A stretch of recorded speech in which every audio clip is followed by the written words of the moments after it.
শেরপুর ৩ আসনের স্থগিত হওয়া ভোট গ্রহণ আগামীকাল। অবাধ ও সুষ্ঠু নির্বাচনের লক্ষ্যে আজ দুপুর থেকে কড়া পাহারায় ১২৮টি ভোট কেন্দ্রে ব্যালট বাক্স ও প্রয়োজনীয় সরঞ্জাম পাঠানো হয়েছে। সকাল 7:30 থেকে বিকেল 4:30 পর্যন্ত ভোট গ্রহণ চলবে। বিস্তারিত জানাতে ঝিনাইগাতী থেকে সরাসরি যুক্ত হচ্ছেন সহকর্মী আসাদুজ্জামান সুমন। সুমন, আগামীকাল তো শেরপুর ৩ আসনে ভোট গ্রহণ হবে, তো ভোটের আগের দিন হিসেবে সেখানে সার্বিক পরিস্থিতি আপনি কেমন দেখতে পাচ্ছেন? ধন্যবাদ আপনাকে। এই যে স্থগিত হওয়া আসনটি, এটিতে কিন্তু রাত পোহালেই ভোট। আগামীকাল 7:30 থেকে 4:30 পর্যন্ত ভোট গ্রহণ অনুষ্ঠিত হবে।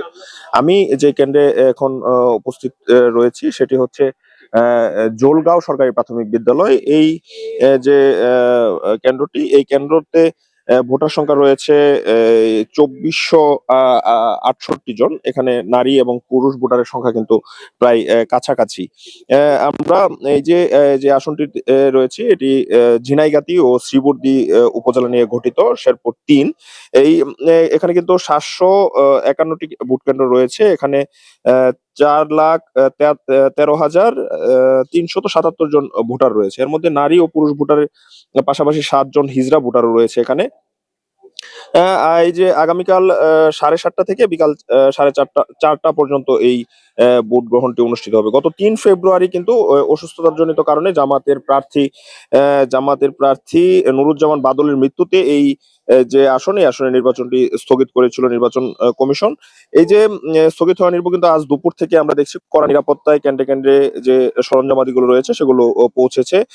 জানিয়ে রাখি যে এই যে এই ভোট কেন্দ্র, এখানে কিন্তু এবার ত্রয়োদশ জাতীয় সংসদ নির্বাচনে ৩টি প্রতীকের যে নির্বাচন সেটি হচ্ছে। হ্যাঁ ভোট, গণভোটের যে গত 12 ফেব্রুয়ারি গণভোট অনুষ্ঠিত হয়েছিল সেটি কিন্তু এখানে হচ্ছে না বলে আমরা জানতে পেরেছি। এই যে এই আসন থেকে কিন্তু বিএনপির প্রার্থী মাহমুদুল হক রুবেল, জামাতের প্রার্থী আলহাজ মাসুদুর রহমান মাসুদ এবং বাংলাদেশ সমাজতান্ত্রিক দল কাস্তে প্রতীকে মিজানুর রহমান প্রতিদ্বন্দ্বিতা করছেন। এই যে এই আসনটিতে কিন্তু যে যারা আইন শৃঙ্খলার বাহিনী রয়েছেন তারা বলছেন যে আসলে এই অত্যন্ত নিরবিচ্ছিন্নভাবে, নিশ্ছিদ্রভাবে নিরাপত্তা ব্যবস্থা তারা গড়ে তুলেছেন এবং উৎসবমুখর পরিবেশেই কিন্তু এই ভোট গ্রহণ অনুষ্ঠিত হবে। একটু জানিয়ে রাখি, এই আসনে কিন্তু একজন জামাতের প্রার্থী এখানে বিএনপির সাথে সংঘর্ষে নিহত হয়েছিল। তারপর থেকে কিন্তু এই আসনটি সারা বাংলাদেশে বেশ আলোচিত। সব মিলিয়ে উৎসবমুখর পরিবেশে আগামীকাল কোনো রকম অপ্রীতিকর ঘটনা ছাড়াই এই ভোট গ্রহণ শেষ হবে, এমনটি কিন্তু এখানকার মানুষ যারা রয়েছেন তারা প্রত্যাশা করছেন।